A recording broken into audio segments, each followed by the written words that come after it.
یاران طریقت آپ سب کی خدمت میں ادب سے السلام علیکم ورحمۃ اللہ وبرکاتہ۔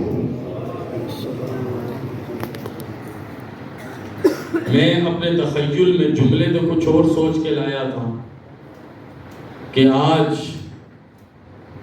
صادق باصفا کے نام سے مزین ان لمحوں کو اپنے جملوں کے ساتھ معتبر کر سکوں، لیکن میرے ممدوح برادر کبیر زیب عزت و وقار جناب قبلہ پیر سید صابر حسین شاہ صاحب جن چیزوں کو جلا دے رہے تھے تو مجھے بھی ایک بات اپنے دل کی تشریح پر نظر آئی۔ قرآن حکیم ہے الذین تتوفاہم الملائکۃ طیبین کا مکالمہ ہے۔ میں مسند ولا پر تشریف فرما احبا کی توجہ مسلسل چاہوں گا۔ ایک مکالمہ ہے جو حضرت اسرائیل کا حضرت خلیل اللہ کے ساتھ ہوا ہے۔ ذرا میری طرف توجہ رکھ کے آپ نے بات سننی۔ حضرت اسرائیل کا حضرت خلیل اللہ کے ساتھ ایک مکالمہ ہوا۔ اس مکالمے کو سنیں گے سمجھیں گے تو پتہ چلے گا کہ یہ محافل اعراس کیوں کروائی جاتی ہیں، یہ تذکرے کیوں زندہ رہیں گے اور کب تک زندہ رہیں گے۔ یہ اس لیے کروائی جاتی ہیں کہ رب نے قرآن حکیم میں فَاذْكُرُونِی کا وعدہ لیا ہے اور اذکرکم کا وعدہ دیا ہے۔ وعدہ یہ لیا ہے کہ جب تک تیری سانس چلے گی یا ذکر خدا کرے گی یا ذکر محمد مصطفیٰ کرے گی اور اس کے بعد جب تک کائنات کی سانس چلے گی تو میرا ذکر کرتا رہے گا، میں تیرا ذکر کرواتا رہوں گا۔ جس نے سب سے بڑھ کے ذکر کیا اس کا سب سے بڑھ کے ذکر ہونا ہے، اور جو جتنا حصہ ڈالتا رہا حصہ ڈالتے رہیں گے۔ اب جنازے روز اٹھتے ہیں، قل اور جہالم کی محافل روز ہوتی ہیں، قبور کو ہم دیکھتے ہیں بڑھتی چلی جا رہی ہیں، لیکن سنیے گا دل کی آنکھوں کو کھول کے، دل کے کانوں کو کھول کے کہ درجہ کیا نصیب ہوا۔ آپ نے سوال کیا، آپ نے کہا جب کسی نیک کی روح نکالنے آتے ہو تو روح نکالنے کا طریقہ کیا ہے؟ جب کسی ساجد و عابد کی روح نکالنے آتے ہو، روح نکالنے کا طریقہ کیا ہے؟ وہ جس نے ذکر میں وقت گزارا اس کی روح نکالنے آتے ہو، روح نکالنے کا طریقہ کیا ہے؟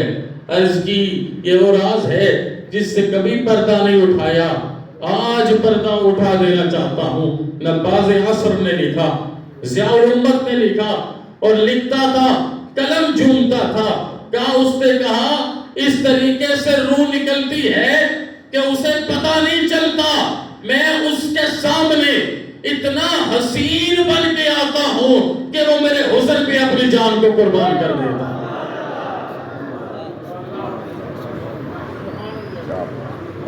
اس کے لیے کوئی نہ کوئی دلیل تو چاہیے نا، کوئی نہ کوئی بات تو چاہیے نا۔ آئیے کرب و بلا کی اس سرزمین پہ چلتے ہیں جہاں سے اسلام کو وہ میں نور ملی جس کا کوئی مثل ہمیں زمانے میں نظر نہیں آیا۔ جناب والا، ایک 14 سال کا لڑکا بار بار حضرت امام کے خیمے میں آتا ہے، مجھے جانے کی اجازت دیجئے، I need the permission، میں جانا چاہتا ہوں، مجھے جانے کی اجازت دیجئے۔ بار بار گزارش کرے، توجہ میری طرف رکھیے گا، بار بار التجائے کرے، آپ کہیں تجھے جانے کی اجازت نہیں دوں گا، تجھے جانے کی اجازت نہیں دوں گا۔ ادھر سے اصرار بڑھتا جائے، ادھر سے اصرار کے اوپر اظہار بڑھتا جائے، جانے کی اجازت نہیں ہے، جانے کی اجازت نہیں ہے۔ آخر اس نے پوچھا کیوں اجازت نہیں ہے؟ کہا اس لیے کہ تم میرے بھائی امام حسن کی نشانی ہے، میں تیرے چہرے کو دیکھتا ہوں مجھے حسن یاد آ جاتے ہیں، مجھے ایسے لگتا ہے کہ حسن میرے ساتھ کھڑا ہے، مجھے اس کے جذبے یاد آ جاتے ہیں، مجھے اس کا کیف یاد آ جاتا ہے، بڑا بھائی میرے سر پر ہے، میرے باپ کی جگہ ہے۔ میں کبھی تجھے دیکھتا ہوں تو مجھے حمزہ نظر آتے ہیں، کبھی تجھے دیکھتا ہوں تو حیدر کرار نظر آتے ہیں، کبھی دیکھتا ہوں حسن مجتبیٰ نظر آتے ہیں، اس نے اپنے دائیں بازو سے ایک تعویذ کھول کے دیا. تعویذ میں ایک وصیت تھی، وصیت میں ایک اعلان تھا، اعلان میں ایک اقرار تھا، اقرار میں ایک اظہار تھا، اس اظہار میں ہمیشہ کا پیار تھا. بھائی نے بھائی کو لکھا تھا، کہا بھائی میں تو دنیا سے جا رہا ہوں لیکن تیرے لیے اپنے بیٹے قاسم کو چھوڑ کے جا رہا ہوں. یہ درجہ ہے، اپنے بیٹے قاسم کو چھوڑ کے جا رہا ہوں. اے میرے پیارے بھائی توجہ، اے میرے ذی قدر بھائی، اے میرے ذی شرف بھائی، میں اپنے بیٹے قاسم کو چھوڑ کے جا رہا ہوں. جب کربلا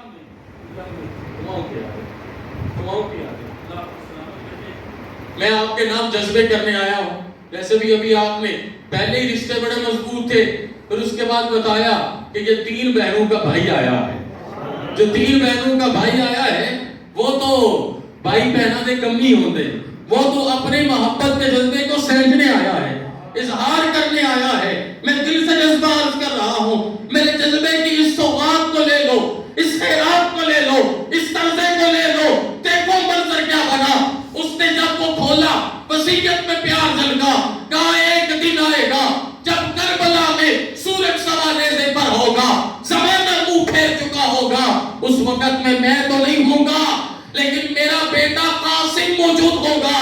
میں آپ کو حکم دیتا ہوں اپنے جانے سے پہلے اس کے سر پہ باندھنا امامہ نانا کا، اس کے ہاتھ میں پکڑانا تلوار ابا کی، اور اسے بٹھا کے امیر حمزہ کے جبے میں کربلا کی سرمستیوں میں بھیجنا.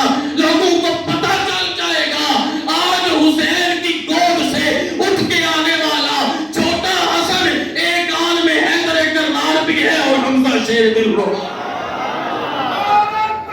آگ اٹھائے، آگ اٹھائے یا رسول اللہ.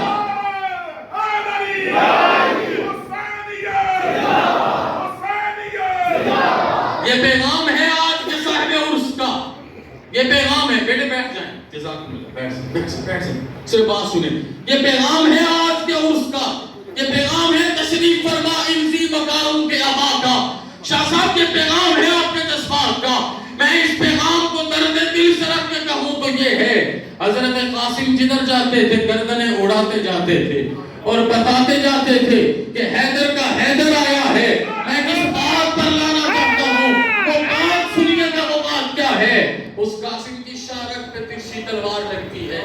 قاسم اپنے چچا کی گود میں آتا ہے، آنکھوں سے آنسو جاری. آخر چچا سوال کر لیتے ہیں، کہتے ہیں بیٹا ما ترا الموت. آپ کے نام کر رہا ہوں سادات ذی وقار اور صاحب ذی وقار لوگوں توجہ سے سنیے گا. کہ بیٹا ما ترا الموت، موت کو کیسے دیکھتے ہو؟ What's your feeling about your death؟ موت کو کیسے دیکھتے ہو؟ شاہ صاحب یہ تحریروں سے جملے ثابت نہیں ہوتے. بادب کی موت اور ہوتی ہے، بے ادب کی موت اور ہوتی ہے. بادب کی تو موت کو موت آ جاتی ہے اور بے ادب موت سے پہلے موت پا لیتا ہے. بس اتنے سے جملے کو سمجھنا ہے. قاسم ہنسنے لگا، مسکرانے لگا، تبسم فرمانے لگا. چچا کی طرف دیکھے گا، چچا یہ جملہ میرا سب سے بدنی زندگی کا جملہ لے لینا. کہا چچا واللہ یا امی احلام من العسل. اے میرے چچا مجھے اللہ کی عزت کی قسم ہے، کیونکہ یہ اس کا بیٹا تھا جس نے یوں اٹھا کے پکڑ کے خیبر کو ادھر خیبر اکھیڑتا اور ادھر خود کہتا تھا حیدر. یہ اس کا بیٹا تھا، اس نے تڑپ کے کہا تھا. کہا چچا اتنی دنیا کی شہد میٹھی نہیں ہے جتنی تیرے بیٹے کی موت میٹھی ہے.